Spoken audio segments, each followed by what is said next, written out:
แจ้งข่าวมรณกรรมพวกข้าพเจ้าในนามการจัดตั้งกลุ่มสร้างแสงกลุ่มใหญ่เสนาธิการกองทัพครอบครัวฤทธิเดชครอบครัวศรีสุริตครอบครัวนันทศรครอบครัวรัตนวงศ์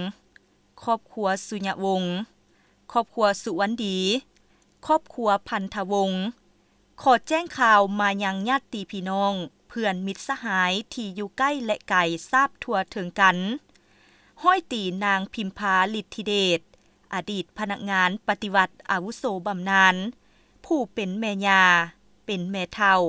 เป็นป้าเป็นแม่เป็นเอื้อยและเป็นน้องของพวกข้าพเจ้าได้ถึงแก่มรณกรรมแล้ว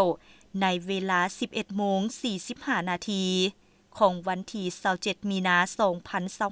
2025รวมอายุได้88ปี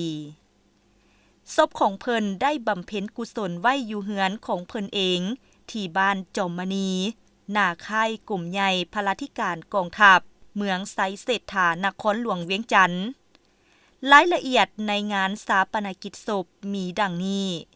งานศาปนกิจศพจะได้จัดขึ้นในวันอาทิตย์วันที่30มีนาคม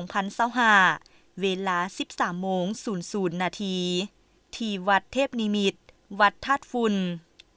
วันจันทร์วันที่31มีนาคม2025เป็นมื้อห่างหากะเกียมห่างทานวันอังคารวันที่1เมษายน2025เป็นมื้อตักบาตรถวายสังฆทานพระสงฆ์9องค์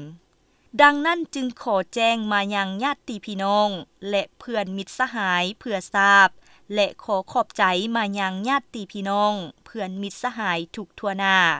ที่ได้มาแบ่งเบาความทุกข์โศกและร่วมโมทนานำพวกข้าพเจ้า